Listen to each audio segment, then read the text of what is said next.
Unique news में आपका स्वागत है।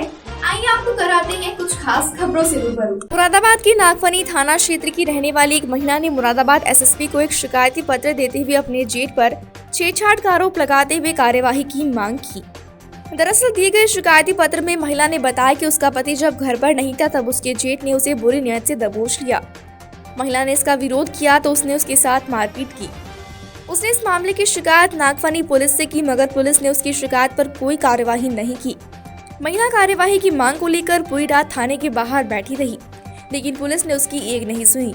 इसके बाद महिला न्याय की गुहार लगाते हुए एसएसपी कार्यालय जा पहुंची और अपने जेठ शमीर के खिलाफ एक प्रार्थना पत्र देते हुए कार्यवाही की मांग की। थाने का मामला क्या है? जी, मैं थाना नागफनी है। ये थाना नागफनी का मामला है। मैं थाना नागफनी बुकानाला तकिया बुद्धा शहर की रहने वाली हूँ। 25 तारीख को मेरे जेठ ने बिना के बाहर से गालियाँ बकते हुए आते हुए मेरे कमरे में घुस गए, मेरे साथ बदतमीजी करी, मेरे साथ छेड़छाड़ करी बहुत ज़्यादा। मेरे जेठ ने शामिर जी। फिर इसके बाद जो हुआ, मैंने अपने शौहर को बुलाया जैसे तैसे। मैं हालत में नहीं थी कि इसके कपड़े वपड़े मेरे सब फट चुके थे। क्या चाहते हैं आपके जेठ आपसे? मेरे जेठ मुझसे ये चाहते हैं कि मैं घर छोड़ करके चली जाऊँ। बस उन्हें मेरा वहाँ रहना पसंद नहीं है, जो मेरे बच्चे को जान से मारने की धमकी देते हैं। मैं 25 तारीख को जब मैं गई थाने अपनी मम्मी के साथ तो मेरी कोई कार्रवाई नहीं हुई। फिर इसके बाद मैं एसएसपी साहब के पास गई, क्योंकि उन्होंने मेरे शौहर को बिठा लिया था उसके साथ, शामिर के साथ। मैंने कहा कि मेरे शौहर की क्या गलती है, ज़बरदस्ती तो मेरे साथ हुई है, मेरे शौहर को तो मत बिठाओ। मेरे शौहर को भी बिठा लिया उन्होंने। फिर मैं गई एसएसपी साहब के पास, तो वहाँ से कॉल आई। फिर उन्होंने लिखत में मुझसे बोले तहरीर दो। फिर उन्होंने जितना लिखवाया, बोले बस थोड़ा लिखवाया, बोले मैंने आके लिखना चाह रही थी कुछ और भी जो हुआ मेरे साथ। वो बोले नहीं, इतना ही काफ़ी है। लिखवा करके फिर वो ले गए। मैंने कहा मेरे शौहर को भेज दीजिए, बोले नहीं। मैंने इनके सर इन्हें क्यों रखा है, बोले इनकी भी तो वो है। मैंने कहा क्या है बताइए, तो उन्होंने कुछ नहीं बताया। मैं जिद करती रही, पूरी रात थाने के बाहर बैठी रही कि मेरे शौहर को छोड़ दीजिए। एसएसपी साहब को भी कॉल करी। मेरा 1 साल का बच्चा, कौन थाना है? थाना कौन सा है? थाना नागफनी जी। मेरा 1 साल का बच्चा, मैं पूरी रात उसे लेकर के बाहर बैठी रही। फिर मैं एसएसपी साहब को भी कॉल करी कि किसी तरीके से मेरे शौहर छूट जाए, लेकिन उन्होंने नहीं छोड़ा। आज किससे मिल लिया? आज मैं एसएसपी साहब से मिलने आई थी। क्या चाहते हो आप? मैं इंसाफ चाहती हूँ। हस्बैंड का नाम क्या है आपके? शदाब अनवर। शादी को कितने समय हुआ आपकी? 2 साल हो गए। 2 साल से मुझे रोज़ परेशान करा जाता है। कितने समय से आपको परेशान कर रहा था? कौन कौन कर रहा था? और कोई जो कर रहा है सब बता दो। आप बताओ। जी उनकी मदर हैं, वो हैं, और उनकी सिस्टर हैं। बदतमीजी करते थे, गालियाँ गलौज करते थे। उस दिन तो 25 तारीख की रात को तो हद ही हो गई। उन्होंने मेरा दीवार में सिर दे करके मारा, मेरे साथ इतनी बदतमीजी करी, इतनी छेड़छाड़ करी, मेरे कपड़े तक फट गए। उसके बाद भी दरोगा एसओ साहब ने मेरा देखा सिर में मेरे कितनी चोटें हैं और मैं किस हाल में वहाँ पहुँची, मेरा कोई मेडिकल नहीं कराया गया। शादाब अनवर। कहाँ रहते हो?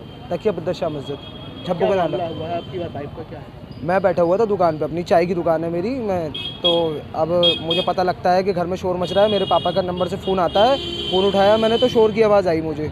अब मैं भागा घर गया अपने बड़े भाई को लेकर के। मेरे मामा के भाई लड़के बैठे हुए थे, चाय पीने आए थे मेरे पास। उन्हें लेकर के जा कर के देखता हूँ तो मेरी बीवी का शामिर ने, मेरा जो तायाजाद भाई है, उसका गला पकड़ रखा था। जा कर के हाथापाई हुई। हाथापाई के बाद इसे मैंने बामुश्किल तमाम छुड़ाया तो ये बेहोश पड़ गई एकदम। मैंने छूटते ही ये बेहोश होकर के गिर गई। मेरे समझ नहीं आया मैं क्या करूं। तो इसके कपड़े भी फटे हुए थे उस टाइम पे। मैंने इसे संभालने की कोशिश करी।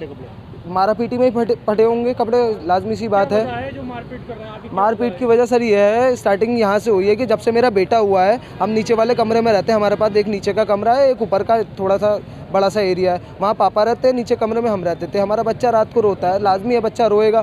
तो इनकी मदर को, जो शामिर जो है जिसने मारा है, इनकी मदर को बहुत परेशानी थी कि इसका बच्चा रोता रहता है, हराम का पिल्ला और ऐसा और वैसा। क्या सुन के हमसे लड़ाई झगड़ा करके हमें ऊपर शिफ्ट कर दिया, हमारे फादर को नीचे शिफ्ट कर दिया। अब हम इतना चाह रहे थे, मेरे फादर की तबीयत ख़राब हो रही थी, पैरालिसिस की कंडीशन है उनकी थोड़ी, तो ट्रीटमेंट चल रहा है। उनकी ज़्यादा दिक्कत हो रही थी, नीचे टॉयलेट नहीं है, तो हमने कहा 2-3 दिन के लिए नीचे शिफ्ट करना चाह रहे हैं, उन्हें ऊपर शिफ्ट करना चाह रहे हैं और हम 2-3 दिन नीचे हो जाएँ जब तक उनकी तबीयत ठीक नहीं हो रही है। तो इस बात पर मसला हुआ है कि बड़ों में बातचीत चल रही थी, उसके कानों में पहुँची। मैं दुकान पे बैठा हुआ था, वो बाहर से गालियाँ बकता हुआ आया। उसने यही बात सुनी कि ये लोग नीचे क्यों आ रहे हैं। इससे आके पहला सवाल यही था उसका कि तू नीचे आई कैसे। अब अपने कमरे में नहीं आएगी तो कहाँ जाएगी ये? छेड़खानी किसने करी है? छेड़खानी शामिर ने करी है, मेरा तायाजाद भाई है शामिर। हाँ जी। क्या चाहते हैं आप लोग? सर मैं बस इंसाफ चाहता हूँ कि इसके वो साथ जो जाती हुई है, जिस पे मैंने आज तक टच नहीं करा अपनी बीवी को, मेरी बीवी को मेरे घर में घुस करके वो मार करके जा रहा है, दीवार में सिर दे के मार रहा है। डॉक्टर MRI लिख करके दे रहा है, मेरे पास तो नहीं है, मैं तो चाय वाला हूँ। इसका पुलिस से शिकायत करने के लिए गए थे, पुलिस ने तो मुझे बिठा लिया पकड़ के, उसे भी बिठा लिया। बहुत कोशिश करी कि मैंने सिर्फ और सिर्फ इतना कहा, सर मेरी गाड़ी खड़ी है, आप गाड़ी रोक लो, मेरे साथ चल लो, मेरी बीवी का हाल देख लो, बस मेरे घर पे जा कर के। मेरी बीवी का हाल कोई देखने नहीं आया। ऐसा तो नहीं कि कोई जमीन से जुड़ा मामला हो, ज़मीन से जैसे कि कोई मामला, कोई बातचीत चला आपका, कोई पारिवारिक कोई विवाद नहीं है, सिर्फ इतना सही विवाद है कि मेरी जब से शादी हुई है मुझसे, मेरे बच्चे से और मेरी बीवी से खार रखी जाती है कि तुम यहाँ नहीं रहोगे, तुम्हारा कोई हिस्सा नहीं है, तुम्हारे बाप का कोई हिस्सा नहीं है, यहाँ से निकल जाओ।